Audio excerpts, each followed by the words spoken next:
কালো মোরগ। কাহিনী শরদিন্দু বন্দ্যোপাধ্যায়। লজিকের প্রফেসর গোকুলবাবুর শিকারের নেশা ছিল। শীতকালে কলেজে ছুটি ছাটা পাইলেই তিনি বন্দুক লইয়া বাহির হইয়া পড়িতেন।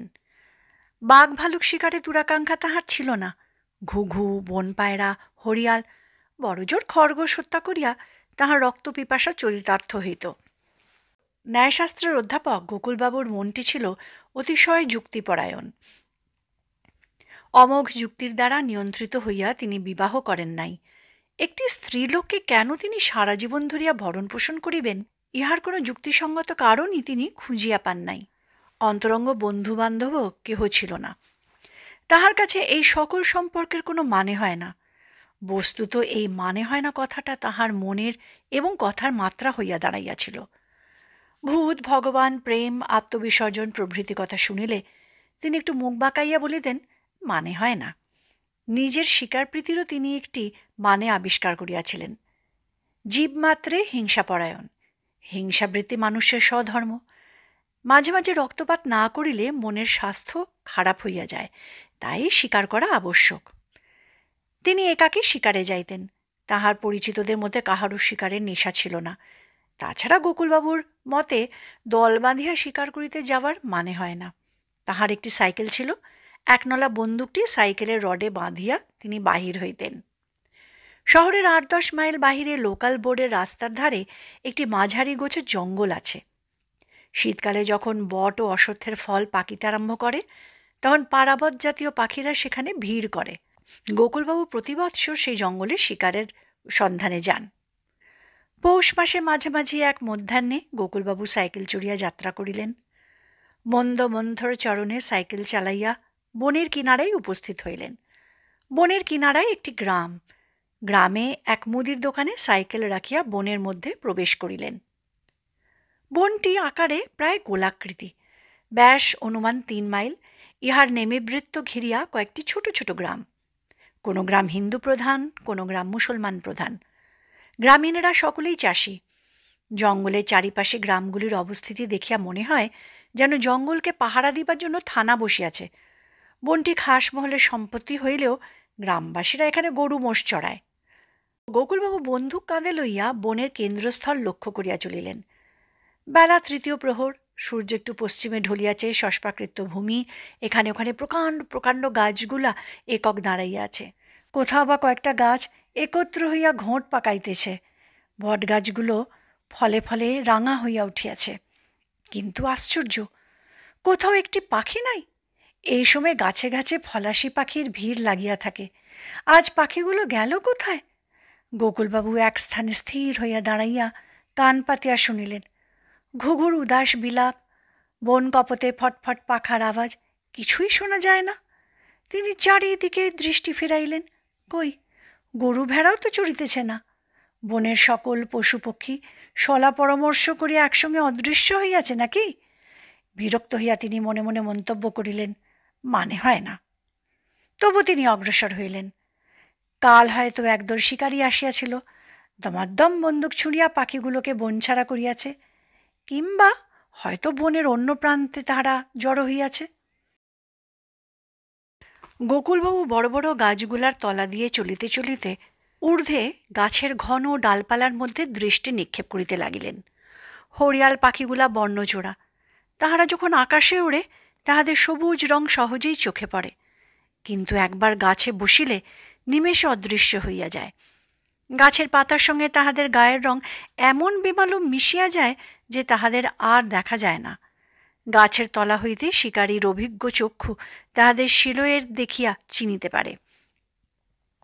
গোকুলবাবু দেখিতে দেখিতে চলিলেন, কিন্তু একটিও হরিয়াল দেখিতে পাইলেন না। বনের কেন্দ্রস্থলে ৮-১০টা বড় বড় গাছ একত্র হইয়া নিম্নে ঘন ছায়া রচনা করিয়াছিল। গোকুলবাবু কাঁধ হইতে বন্দুক নামাইয়া একটি গাছের গুড়িতে হেলাইয়া দিলেন। একটু নিরাশভাবে গাছতলায় বসিলেন। যে পুকুরে মাছ নাই সে পুকুরে মাছ ধরা, আর যে বনে পাখি নাই সে বনে পাখি মারিতে আসা একই কথা, মানে হয় না। তিনি পকেট হইতে কুচা সুপারি লইয়া কিছুক্ষণ চিবাইলেন, তারপর মন একটু চাঙ্গা হইলে উঠিয়া দাঁড়াইলেন। উঠিয়া দাঁড়াইতে কে যেন তাহার পিছন হইতে গরম পাঞ্জাবির ছুট ধরিয়া টান দিল। গোকুলবাবু চমকিয়া ফিরিয়া চাহিলেন। তাহার বুক ধড়াস করিয়া উঠিল। ভয়ের কিছু নয়। গাছের গোড়ায় একটা কাঁটালতা ছিল, তাহারই কাঁটায় পাঞ্জাবির প্রান্ত আটকাইয়া গিয়াছিল। গোকুলবাবু ধাতস্থ হইলেন, কিন্তু গত বৎসরের একটি ঘটনা তাহার মনে পড়িয়া গেল। তিনি গাছটিকে ভালো করিয়া নিরীক্ষণ করিলেন। হ্যাঁ, এই গাছটাই বটে। গত বৎসর এই সময় এই গাছতলা একটি ব্যাপার ঘটিয়াছিল। গত বৎসর এমনই একটি দ্বীপ্রহরে গোকুলবাবু এই বনে পাখি মারিতে আসিয়াছিলেন। আসিয়া দেখিলেন পুলিশ বন ঘিরিয়া ফেলিয়াছে। একজন ডিএসপি, দুজন দারোগা, ৫-৬ জন ছোট দারোগা এবং অসংখ্য কনস্টেবল, সকলেই সশস্ত্র। কি ব্যাপার? একজন ছোট দারোগার সঙ্গে গোকুলবাবুর সামান্য আলাপ ছিল। তিনি তাহাকে জিজ্ঞাসা করিলেন, কি হয়েছে, আপনারাও পাখি শিকার করবেন নাকি? পাখি নয়, আরও বড় শিকার, ছোট দারোগা বলল। আবদুল্লা নামে একটা দুর্দান্ত খুনি আসামি এই বনে লুকাইয়া আছে। আবদুল্লা একজন বড় গুন্ডা। বিপক্ষ দলের একটি গুন্ডাকে খুন করিয়া সে ধরা পড়িয়া যায়। বিচারে তাহার ফাঁসির আজ্ঞা হয়। বিচারের পর আদালত হইতে জেলখানায় যাইবার সময় সে 2 জন রক্ষীকে গুরুতর আহত করিয়া দড়ি-দড়া ছিঁড়িয়া পলাইয়াছিল। এই বনের কিনারায় একটি গ্রামে আবদুল্লার আত্মীয় স্বজন বাস করে। পুলিশ সন্ধান লইয়া জানিতে পারিয়াছে যে সে এই বনে লুকাইয়া আছে। আত্মীয় স্বজনেরা তাহার খাদ্য সরবরাহ করে। তাই পুলিশ আজ এই বনে হানা দিয়াছে, আবদুল্লাহকে ধরিবে। শুনিয়া গোকুলবাবু বলিলেন, তাহলে আমি ফিরিয়া যাই। আজ আর শিকার হল না। আমি বৃথাই এত দূর এলাম, মানে হয় না। ছোট দারোগা বলিল, আপনি তো প্রায়ই এই জঙ্গলে শিকার করতে আসেন। জঙ্গলের ঘাঁত-ঘোঁত সব জানা আছে। তা জানা আছে, আসুন আমার সঙ্গে। ছোট দারোগা গোকুলবাবুকে ডিএসপির কাছে লইয়া গেল। ডিএসপি গোকুলবাবুর পরিচয় শুনিয়া এবং জঙ্গলের সহিত ঘনিষ্ঠতার কথা জানিতে পারিয়া বলিলেন, বেশ তো, আপনিও খুঁজুন না। আপনার সঙ্গে বন্দুক আছে, ভয়ের কিছু নেই। যদি ধরতে পারেন, নামও হবে। গোকুলবাবু বনে প্রবেশ করিলেন। ভাবিলেন, পাখির বদলে মানুষ মৃগয়া মন্দ কি। একটা নূতন অভিজ্ঞতা। বনের মধ্যে আরও অনেক পুলিশের লোক খোঁজাখুঁজি করিতেছে। ঝোপঝাড় ঠেঙাইয়া বিবিধভাবে বনের কিনারা হইতে কেন্দ্রের দিকে অগ্রসর হইতেছে। গোকুলবাবু তাহাদের অতিক্রম করিয়া অভ্যন্তর দিকে চলিলেন। তাহার দৃষ্টি গাছের মাথার দিকে। পুলিশ ঝোপঝাড় ঠেঙাইতেছে ঠেঙাক। গোকুলবাবুর যুক্তি নিয়ন্ত্রিত বুদ্ধি বলিতেছে, আসামি যদি বুদ্ধিমান হয় সে গাছের নিচে থাকিবে না, উপরে থাকিবে। ঘণ্টা 2 এদিক ওদিক ঘুরিতে ঘুরিতে গোকুলবাবু একাকী এই গাছটির তলায় আসিয়া উপস্থিত হইলেন। প্রকাণ্ড গাছ, একেবারে মহিরুহ। গুঁড়িটা 3 জন মানুষ জড়াইয়া ধরিতে পারে না। ডালগুলা অতিকায় হাতির সুরের মতো জড়াজড়ি করিয়া বহু শাখা প্রশাখা বিস্তার করিয়া বহু ঊর্ধ্বে চলিয়া গিয়াছে। ঘন পাতার আবরণের মধ্যে গোধূলির অন্ধকার। গোকুলবাবু গাছের নিচে ঘুরিয়া ফিরিয়া দেখিতে লাগিলেন। ঊর্ধ্বমুখে দেখিতে দেখিতে তাহার চোখ পড়িল মাটি হইতে আন্দাজ 20 হাত উচ্চ একটা মোটা ডালকে গিরগিটি মতো জড়াইয়া আছে একটি মনুষ্যদেহ। অভিজ্ঞ চক্ষু নহিলে মনুষ্যদেহ ঠাহর করা যায় না, মনে হয় গাছেরই একটা শাখা। গোকুলবাবুর বন্দুকে টোটা ভরাই ছিল। তিনি ডাকিলেন, এই নেমে আয়। উপর হইতে সারা শব্দ আসিল না। গিরগিটি মতো আকৃতিটা নিশ্চল রহিল। তিনি তখন বলিলেন, আমি তোকে দেখতে পেয়েছি, ভালো চাস তো নেমে আয়, নইলে গুলি করব। এবারও আকৃতিটা নিশ্চল। গোকুলবাবুর ইচ্ছা ছিল আসামিকে নিজেই ধরিবেন এবং বন্দুকের আগায় লইয়া গিয়া ডিএসপির হাতে সমর্পণ করিয়া দিবেন। কিন্তু তাহা হইল না দেখিয়া তিনি গলা চড়াইয়া হাঁক দিলেন, আসামিকে দেখেছি, শিগগির এসো, জলদি। মুহূর্তের মধ্যে 50 জন লোক আসিয়া গাছ ঘিরিয়া ফেলিল। আসামি তবু গাছ হইতে নামিতে চায় না। ডিএসপি তখন কয়েকবার বন্দুকের ফাঁকা আওয়াজ করিয়া বলিল, আবদুল্লাহ, যদি স্বেচ্ছায় নেমে না আসো তোমাকে গাছের উপরই গুলি করে মারব। অবশেষে আবদুল্লাহ নামিয়া আসিল। কয়লার মতো কালো লিকলিকে একটা লোক, পরনে শুধু একটা নীল রঙের লুঙ্গি। পুলিশ তাহার হাতে হাতকড়া পড়াইল, সে বাধা দিল না। কেবল তাহার বিষাক্ত হিংস্র দৃষ্টি গোকুলবাবুর উপর স্থির হইয়া রহিল। পুলিশ আবদুল্লাকে টানিয়া লইয়া চলিয়া গেল। কিছুদিন পরে গোকুলবাবু খবর পাইলেন আবদুল্লার ফাঁসি হইয়া গিয়াছে। ইহা 1 বছর আগের ঘটনা। বন্দুক কাঁধে তুলিয়া গোকুলবাবু আর একবার গাছটিকে আপাদ মস্তক নিরীক্ষণ করিলেন। হ্যাঁ, এই গাছ হইতেই তিনি আবদুল্লাকে ধরিয়াছিলেন। ওই যে ডালটা, যাহার গায়ে তাহার কালো দেহটা গিরগিটির মতো জড়াইয়াছিল। কিন্তু আজ পিছনে অতর্কিতে টান পড়ায় তাহার বুক ধড়াস করিয়া উঠিল কেন? তাহার মনে কুসংস্কার নাই, লজিকের ফাঁদে যাহা ধরা যায় না তাহা তিনি বিশ্বাস করেন না। তবে নিশ্চয়ই গত বৎসরের ঘটনাটা তাহার অবচেতন মনে সঞ্চিত হইয়াছিল। মনের অনাবশ্যক জঞ্জাল, মানে হয় না। তিনি আবার চলিলেন। শীতের সূর্য আর একটু পশ্চিমে ঢলিয়াছে, রৌদ্রের রং পিতাভ হইয়াছে। গোকুলবাবু দ্রুত পা চালাইলেন। বনের ওদিকটা দেখিয়া তাড়াতাড়ি ফিরিতে হইবে। বনের মধ্যে রাত্রি হওয়া বাঞ্ছনীয় নয়। আরও মাইলখানেক গিয়া গোকুলবাবু দাঁড়াইলেন। ধুত্তর, আর টোটো করিয়া কি হইবে? সব পাখি পালাইয়াছে। এখন ঘরের ছেলে ঘরে ফিরিয়া গেলেই ভালো। গোকুলবাবু অসংখ্যবার শিকারে আসিয়াছেন, কিন্তু নিষ্ফল যাত্রা কখনো হয় নাই। তিনি ফিরিবার জন্য পা বাড়াইয়াছেন, এমন সময় গোকুলবাবু বিদ্যুৎ স্পৃষ্টের ন্যায় পাশের দিকে ফিরিলেন।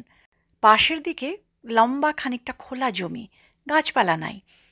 তাহার অপর প্রান্তে প্রায় 200 গজ দূরে একটা শুষ্ক মৃত শেওড়া গাছ নিষ্পত্র ডালপালা মিলিয়া দাঁড়াইয়া আছে। এত দূর হইতে স্পষ্ট দেখা না গেলেও শেওড়া গাছের মাথায় হাঁড়ির মতো কি একটা রহিয়াছে। গোকুলবাবু চক্ষু কুঞ্চিত করিয়া দেখিতে লাগিলেন। মোরগই মনে হয়, বন মোরগ। শিকারীর কাছে বন মোরগের মতো লোভনীয় পাখি আর নাই। গোকুলবাবু জানিতেন এ বনে মোরগ আছে, কিন্তু কোনোদিন মারিতে পারেন নাই। এই সময় গাছের চূড়ায় হাঁড়িটা গলা উঁচু করিয়া আবার ডাকিয়া উঠিল। না, আর সন্দেহ রহিল না। একটা চাপা উত্তেজনা গোকুলবাবুর স্নায়ুমণ্ডলকে ধনুষের মতো টান করিয়া দিল। তিনি দূরে বৃক্ষ শীর্ষে দৃষ্টি রাখিয়া কাঁধ হইতে বন্দুক নামাইলেন। পকেট হইতে 4 নম্বরের একটি টোটা লইয়া বন্দুকে ভরিলেন। তারপর বন্দুক হস্তে নিঃশব্দ পদসঞ্চারে অগ্রসর হইলেন। 100 গজের মধ্যে পৌঁছিয়া তিনি মোরগটাকে স্পষ্ট দেখিতে পাইলেন। প্রকাণ্ড মোরগ, যেন একটা ময়ূর, কুচকুচে কালো গায়ের পালক। তাহার উপর রৌদ্র পড়িয়া ঝকমক করিতেছে। পুচ্ছের ময়ূরকণ্ঠী পালকগুলি বক্রভাবে উদ্যত হইয়া আছে। মোরগ সগর্বে গলা উঁচু করিয়া এদিক ওদিক চাহিতেছে। গোকুলবাবুর শরীরের ভিতর উত্তেজনার একটা শিহরণ খেলিয়া গেল। তাহার বন্দুকের পাল্লা 100 গজ, মোরগটা পাল্লার মধ্যে আসিয়াছে। কিন্তু গোকুলবাবু সাবধানী লোক। 100 গজ দূর হইতে ছররা এদিক ওদিক নিক্ষিপ্ত হয়, লক্ষ্যে না লাগিতে পারে। তিনি অতি সন্তর্পণে এক পা করিয়া অগ্রসর হইলেন। কাছে পিঠে গাছ থাকিলে ভাবনা ছিল না, কিন্তু গাছ নাই। তাহাকে খোলা মাঠ দিয়া অগ্রসর হইতে হইল। আরও 25 গজ গিয়া তিনি থামিলেন। এবার বেশ পাল্লার মধ্যে আসিয়াছে, আর লক্ষ্যভ্রষ্ট হইবার ভয় নাই। তিনি ধীরে ধীরে বন্দুক তুলিলেন, কিন্তু টিপ করিয়া ঘোড়া টিপিবার আগেই মোরগটা ফরফর শব্দ করিয়া উড়িয়া গেল।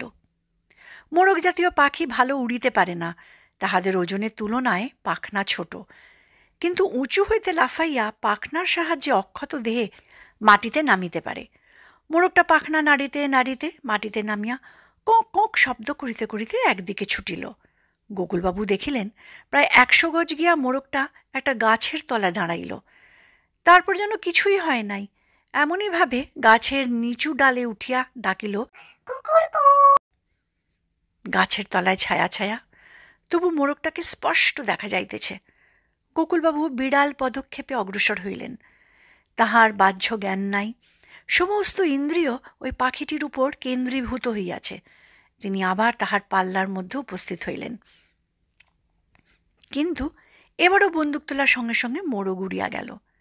বেশি দূর গেল না, ঠিক পাল্লার বাহিরে গিয়া একটা ঝোপের পাশে দাঁড়াইল। গলা উঁচু করিয়া ব্যঙ্গ ভরে ডাকিল, গোকুলবাবু আবার চলিলেন। নিয়তির চুম্বক তাহাকে টানিয়া লইয়া চলিল। ক্রমে সূর্য বনের আড়ালে ঢাকা পড়িল, চারিদিক ছায়াচ্ছন্ন হইয়া আসিল। গোকুলবাবু সেদিকে লক্ষ্য নাই। তিনি মোহগ্রস্তের মতো মোরগের পিছনে চলিয়াছেন। কিন্তু অনেক চেষ্টা করিয়াও তিনি মোরগটাকে মারিতে পারিলেন না। যতবার পাল্লার মধ্যে আসেন ততবার বন্দুক তোলার সঙ্গে সঙ্গে মোরগ পলাইয়া যায়। তাহার অনুসরণ করিয়া তিনি কোন দিকে চলিয়াছেন তাহাও তাহার লক্ষ্য নাই, কেবল একাগ্র ব্যর্থতায় পাখির পিছনে চলিয়াছেন। একবার তাহার মনে হইল গাছপালার ওপারে ধোঁয়া উঠিতেছে। তাহার মনের উপর অস্পষ্ট ছায়া পড়িল। বনের কিনারে কোনো গ্রামের কাছে আসিয়া পড়িয়াছেন। দিনের আলো দ্রুত নিভিয়া আসিতেছে, চারিদিকের গাছপালা আবছায়া হইয়া গিয়াছে, তবু কালো মোরগটাকে পরিষ্কার দেখা যায়। হঠাৎ মোরগটা থামের মতো একটা উঁচু জায়গায় উঠিয়া তীব্রভাবে ডাক দিল। গোকুলবাবু দেখিলেন একটা গোরস্থান, গ্রাম্য গোরস্থান। অধিকাংশ কবরই মাটির। ইটের কবর যে ২-৪টা আছে তাহাও চুনসুরকি খসিয়া জীর্ণ হইয়া গিয়াছে। কেবল একটা গোড় নূতন, তাহার গায়ের চুনকাম সম্পূর্ণ মুছিয়া যায় নাই। সেই গোড়ের শিরস্তম্ভের উপর মোরগটা গর্বিত ভঙ্গিতে দাঁড়াইয়া আছে। গোকুলবাবু শীর্ণ একটা নিঃশ্বাস টানিলেন। অন্ধকারে পাল্লা বোঝা যায় না, তবু ৬০-৭০ গজের বেশি নয়। গোকুলবাবুর বুক উত্তেজনায় দুরু দুরু করিয়া উঠিল।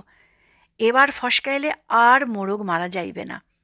সামনে বাঁ পাশে একটা বড় ফণিমনসার ঝোপ, সেটার আড়ালে গিয়া দাঁড়াইতে পারিলে। গোকুলবাবু কোনাচে ভাবে ফণিমনসার ঝোপের দিকে চলিলেন, দৃষ্টি মোরগের দিকে। তারপর হঠাৎ ঝোপের দিক হইতে একটা সরসর শব্দ শুনিয়া মোরগের উপর হইতে তাহার দৃষ্টি সরিয়া গিয়া ঝোপের উপর পড়িল। ঝোপের ভিতর হইতে একটা কালো মানুষের মুখ বাহির হইয়া আসিতেছে। নিষ্ক্রান্ত দন্ত, চক্ষু দুটো অপার্থিব হিংসায় জ্বলিতেছে। ২ হাতে ফণিমনসার কাঁটা সরাইয়া মূর্তি বাহির হইয়া আসিল। কয়লার মতো কালো গায়ের রং, পরনে নীল রঙের লুঙ্গি। নরঘাতক আবদুল্লাহ! তাহার অভিপ্রায় সম্বন্ধেও সংসার অবকাশ নাই। গোকুলবাবু দ্বিধা করিলেন না, বন্দুক তুলিয়া ফায়ার করিলেন আবদুল্লার মুখে। কিন্তু কিছুই হইল না। আবদুল্লাহ অগ্রসর হইয়া আসিতে লাগিল। গোকুলবাবু ক্ষণে ক্ষতবুদ্ধি হইয়া রহিলেন।